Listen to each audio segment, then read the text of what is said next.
Hello, everyone, and welcome to part two of expenses.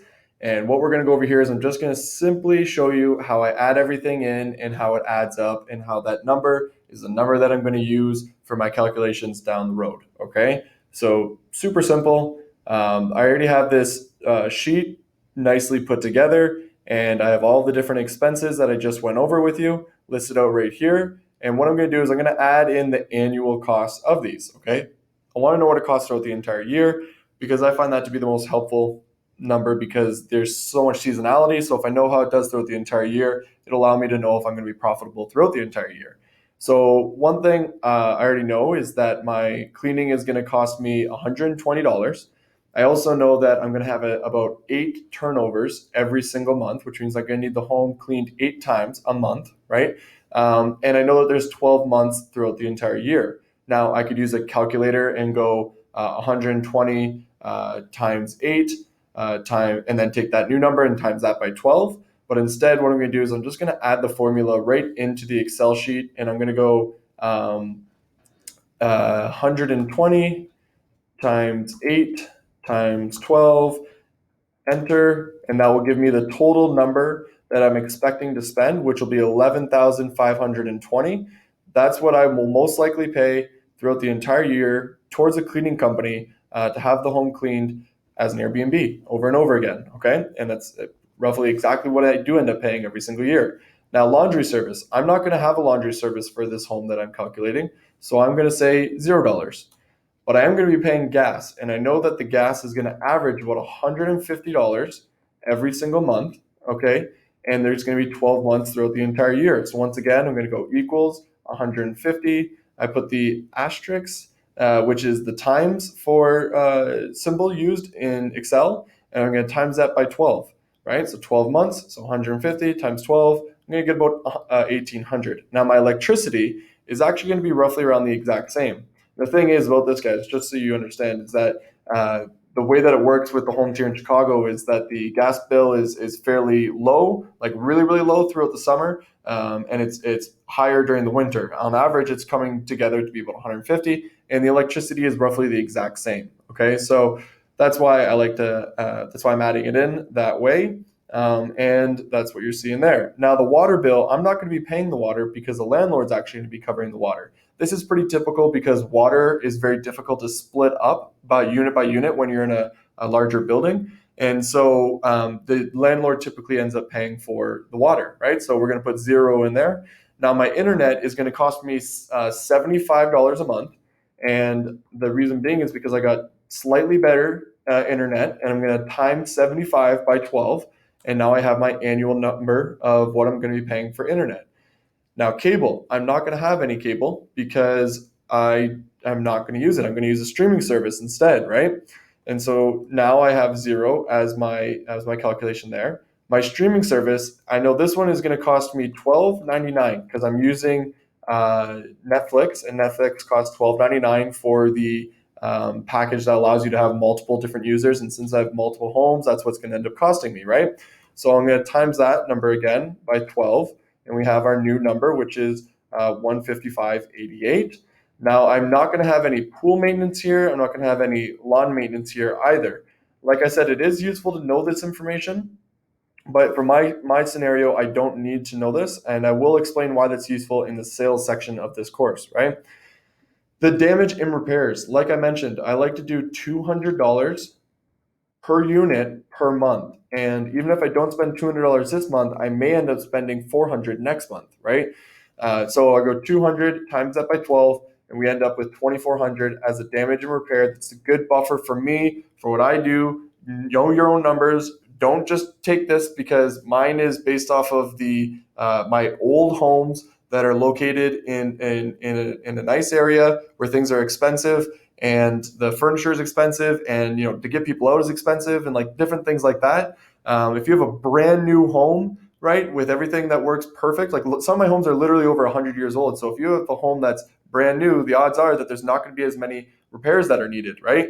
So maybe your number can be a little bit lower. Maybe you want to make it a little bit higher. Always overestimate, like I said, but know your situation a little bit better than me currently. And even if you're not looking at a home right now and you're just trying to guess, put a nice big number in there so that, if something terrible did go wrong, then it's covered. Okay. The next one is going to be amenities. Now, I had mentioned that I'm roughly spending about $100 per unit per month on amenities. This is shampoo, this is all the different soaps. So I'm going to take 100, I'm going to times that by 12, and we're going to get 1,200. Okay, so now we have 1,200 there. Now I don't own the property, so I'm not paying any property taxes. And this last one here is miscellaneous. So this is something that I like to do myself. I do have an investment background, so the when you're an investor, the number one thing that they teach you is to always underestimate, and overpromise. So if I tell somebody, I can make you this amount of money, and I end up making more than that, that's great. That's what I always want to have happen.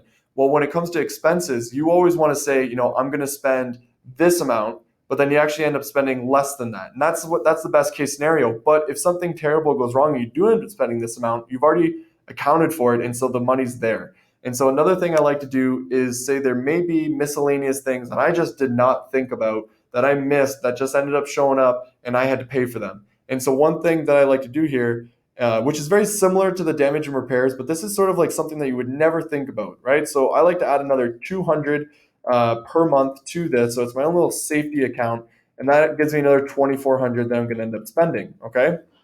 So in total, without the rent expense, okay, without the mortgage expense, as you can see, that's not here, without the property management expense, these are not those we will get to later, but we need to know this number first before we get there. So these are all of the expenses that you're going to end up paying, right? And this is what it is for me. And on average, I'm spending about 10,655. Nope, this is wrong, because I know that my first number is 11,000. So I made a mistake here. So as you can see, what I'm actually using here is a calculation called sum. So let me explain that really quick. What sum is it adds up all of your numbers together. Okay, so as you can see, just like the average formula that we went through, you see this little orange dot, it's calculating all of these numbers, and it's just adding them. It goes 0 plus 1,800 plus 1,800 plus 0 plus 900, and so on and so forth until it gets all the way down. And the formula works the exact same way. You start with equals, you put sum, right? And because we want to know the sum of all of that. Then we go bracket, the first cell, and then colon, the last cell, and then close bracket. Now I can see here, just based off of the orange lines, right? I could see also right off of this one, but I can see with the orange lines that my cleaning fee somehow did not get added in with this formula. So what I'm going to do is I'm just going to change this 4 to a 3, because it was calculating from row 4. Now it's calculating from row 3. And so now all of these expenses are now in here, and I'm going to double check. Yep, it goes right to the very last one. And now what I'm going to do is I'm going to press enter, and we have our true number. So this is our actual number. That one makes more sense to me. So where my total expenses throughout the entire year is going to be $22,175. Okay, so that's what I'm looking at for my home, which is in this scenario, a 4-bedroom home in a certain spot in Chicago. The expenses that I'm going to have to pay is going to be $22,000. This does not include the rent. This does not include the mortgage. This does not include any property management fees, if there were going to be any. This is just the operational expenses that are outside of that, and that comes to $22,000. It's a lot of money, right? That's a lot of money to be spending out, especially when you're going to add rent onto that, right? So, and that's why it's so important to know this. If I didn't calculate my all these additional expenses that I'm going to pay, and I just said, hey, the rent costs this much and the revenue is this much, well, I'd be missing $22,000 in that calculation. And like I said, I like to find homes that make $20,000, so I'd be losing all of my profit to all these little tiny things that you really don't necessarily think of right away, but they're all here. So this is just a nice, clean, organized way of putting this all together, and I can very neatly see that the expenses is going to cost me about $22,000. That's a nice number I can use to now continue with my calculation to get to that end result that I want, right? And that brings us to the end of the expense section. So this was step 5. We've just completed it.